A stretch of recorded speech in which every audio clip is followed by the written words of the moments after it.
Today here on Robert's Guitar Dungeon, the question of the day is, have we been using this pedal wrong all along? We're checking out the Boss DS-1 used as a preamp.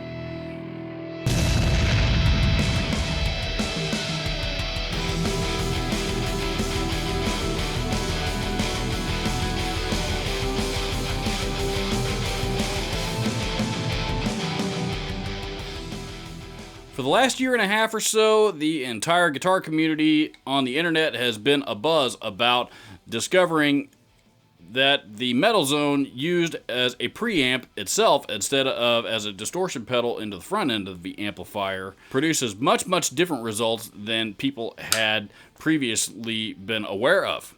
And for years, that was the most hated pedal on the internet, and it was, the cool thing to do, to bash it everywhere, every pedal form and guitar form out there that there was, until the Wazacraft version came out, and now all of a sudden everybody loves the original one again, and it's the greatest thing that's ever come out. Go figure. But with all the hoopla surrounding the Metal Zone, both versions of it here over the last year and a half or so, this channel, by the way, has been no exception to that.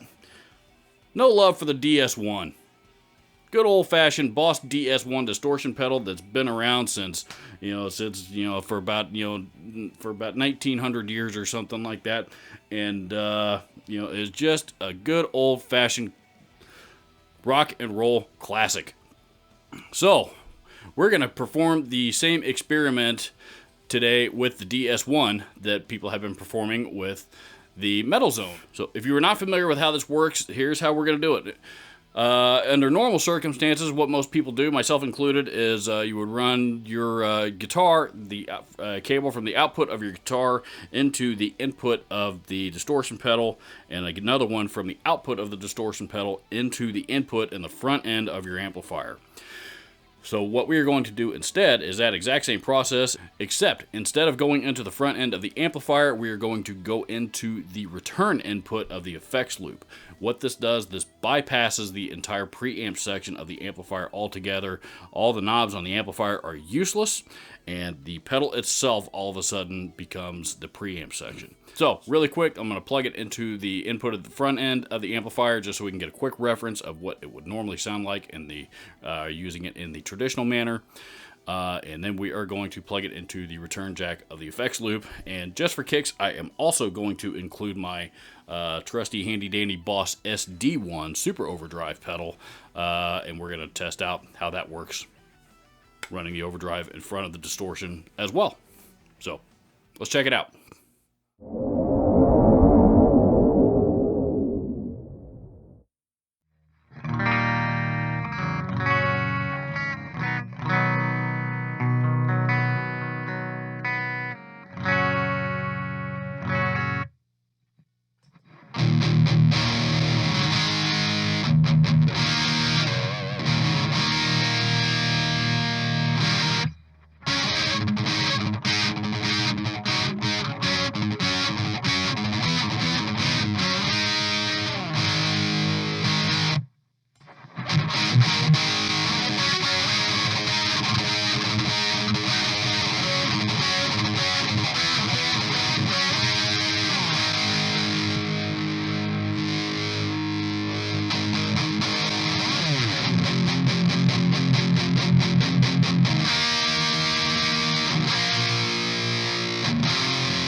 Pretty cool, right?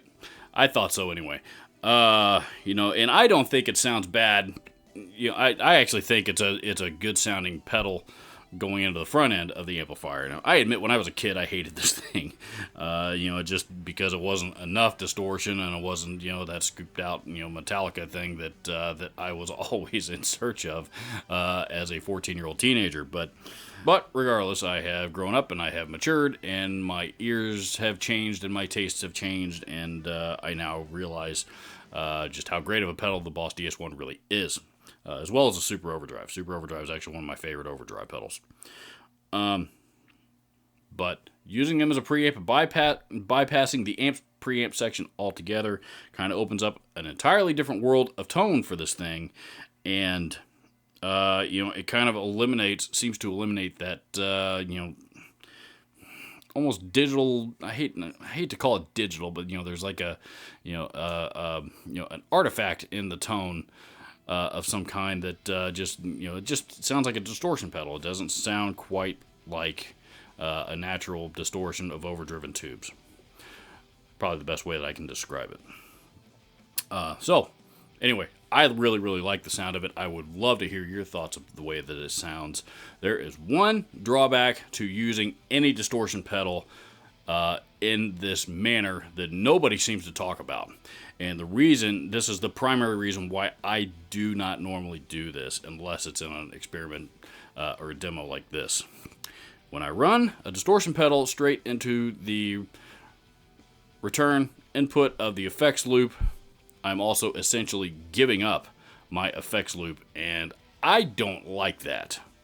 I want to be able to use my effects loop.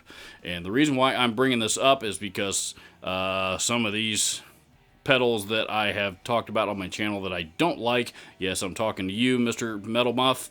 I've had a lot of people come to me and say that, you know, these pedals I don't like, oh, well, you need to run it into the, you know, try running it into the preamp, and I bet you'll like it then. No, I won't, because you know, then all of a sudden now I don't then I got an amplifier with an effects loop that I can't use.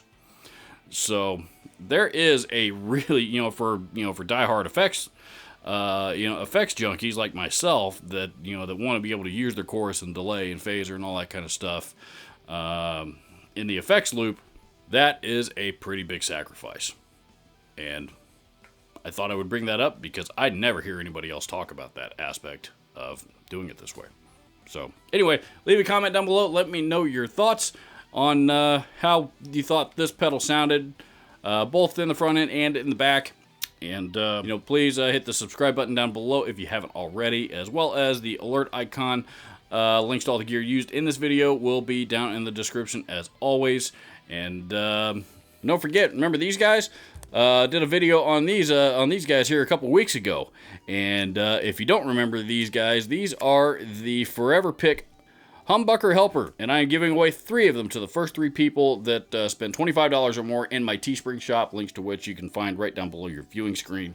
So run, don't walk, get yourself a cool t-shirt, support this channel, and get yourself a free vintage penny guitar pick that I did a demo of, again, as I mentioned, as of this recording a couple of weeks ago. Or at least it'll be a couple of weeks ago now by the time you guys see this video.